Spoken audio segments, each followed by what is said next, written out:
Hello guys. तो आज हम शुरू करते हैं हिस्ट्री।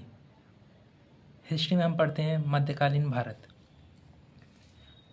मध्यकालीन भारत में हमें क्या क्या पढ़ना है, पहले हम उसके बारे में जानते हैं। तो हम स्टार्ट करते हैं। मध्यकालीन भारत। मध्यकालीन भारत में हमें दूसरा टॉपिक पढ़ना है। जो पहला टॉपिक है दिल्ली सल्तनत।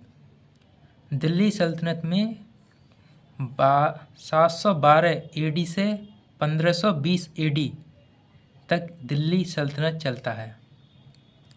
दिल्ली सल्तनत में भी हमें कौन कौन से वंश पढ़ने हैं उसके बारे में हम आगे अभी चर्चा करते हैं। और दूसरा मध्यकालीन भारत में आता है मुग़ल वंश, जो कि मुग़ल वंश 1526 एडी से 1857 एडी तक चलता है। तो हम बात करते हैं दिल्ली सल्तनत की। तो दिल्ली सल्तनत में हमें पहले गुलाम वंश पढ़ना हुआ। गुलाम वंश के बाद जो हम पढ़ेंगे खिलजी वंश। खिलजी वंश के बाद हम तुगलक वंश पढ़ेंगे। तुगलक वंश के बाद सैयद वंश पढ़ेंगे हम। सैयद वंश के बाद लोधी वंश, जिसकी हम ट्रिक के माध्यम से इसको हम याद करने का एक तरीका है, जिसको हम कहते हैं जीके तुम भी सीख लो, यानी कि GKTSL। तो इसका मतलब जीके तुम भी सीख लो। तो गुलाम वंश जो है 1206 से 1290 एडी तक चलता है। खिलजी वंश 1290 से 1320 एडी तक चलता है। तुगलक वंश 1320 से 1414 तक। इसके बाद सैयद वंश 1414 से 1451 एडी तक। उसके बाद हम लोधी वंश पढ़ेंगे। लोधी वंश में 1451 से 1526 एडी तक। तो ये टॉपिक हमें दिल्ली सल्तनत में पढ़ने होंगे। तो चलिए गाइस, अब हम आगे बढ़ते हैं। तो हम शुरुआत करते हैं भारत पर अरब आक्रमण, जो कि पहला अरब आक्रमण 711 एडी में अब्दुल्ला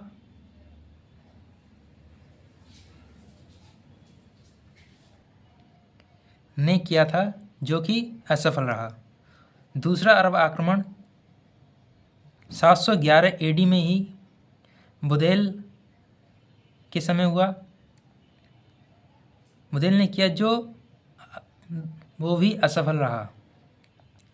तीसरा अरब आक्रमण 712 एडी में हुआ, जो मोहम्मद बिन कासिम द्वारा किया गया। ये एक सफल आक्रमण माना जाता है। मोहम्मद बिन कासिम प्रथम मुस्लिम अरब आक्रमणकारी था।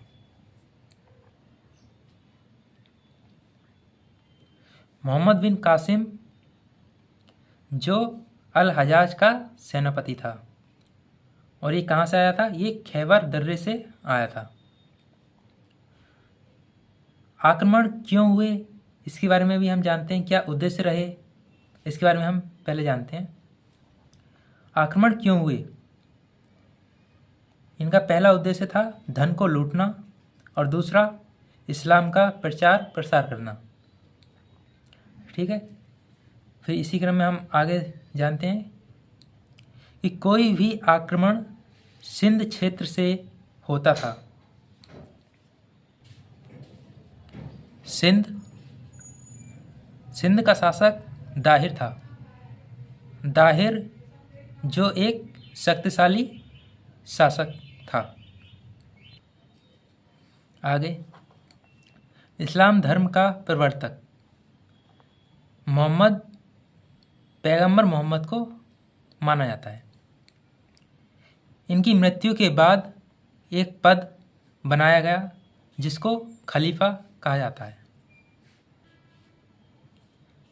खलीफा पद किस लिए बनाया गया? मुस्लिम धर्म का प्रचार प्रसार करने के लिए। मोहम्मद बिन कासिम के समय सिंध का राजा दाहिर था, जिसकी 2 पुत्रियां सूर्यमला व परिमला थीं। पहला आक्रमण सिंध क्षेत्र, जो कि देवल बंदरगाह में है, सिंध क्षेत्र, फिर नीरम बौद्ध स्थल है, सिंध पर जजिया कर लगाया।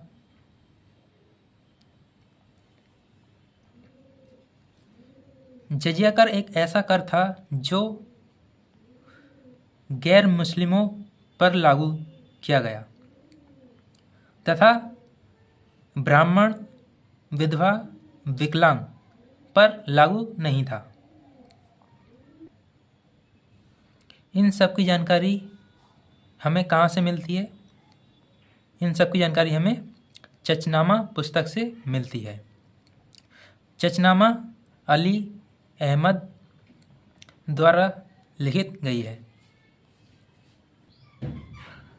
अरब आक्रमण का उद्देश्य लूट करना और इस्लाम का प्रचार प्रसार करना था। मोहम्मद बिन कासिम ने सोने के सिक्के, जिन्हें हम दिरहम कहते हैं, जारी किए। सोने के सिक्के चलाने वाला ये प्रथम मुस्लिम शासक था। अरब आक्रमण का प्रभाव, ऊँट पालन की शुरुआत की गई, मानचित्र कला का विकास हुआ। तो मतलब क्या क्या इसके प्रभाव पड़े? ऊँट पालन की शुरुआत, मानचित्र कला का विकास, मानसून की जानकारी, खजूर की खेती की शुरुआत और दशमलव सिद्धांत, ये इसके प्रभाव पड़े। 9वीं शताब्दी के अंतिम चरण में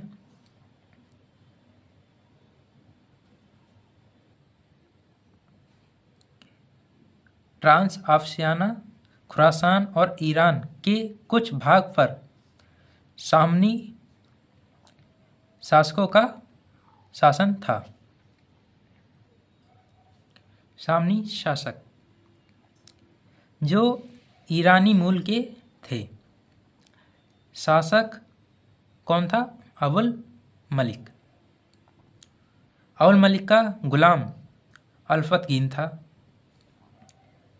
अवुल मलिक ने इसकी प्रतिभा और सैन्य गुणों से प्रभावित होकर इसे खुरासान का गवर्नर बनाया था।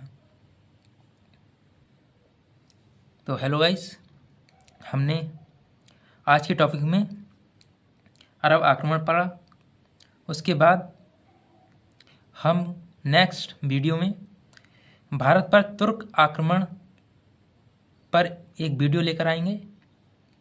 ज़्यादा से ज़्यादा इस वीडियो को सपोर्ट करें, हमारे चैनल को सब्सक्राइब करें, लाइक करें और बेल आइकन ऑन कर लें, ताकि हमारी जो भी वीडियो इस चैनल पर आए वो सबसे पहले आप तक पहुंच पाए। थैंक यू गाइस हमारे वीडियो को देखने के लिए, और अपना पूरा सपोर्ट करें हमारे इस चैनल को। जय हिंद, जय भारत।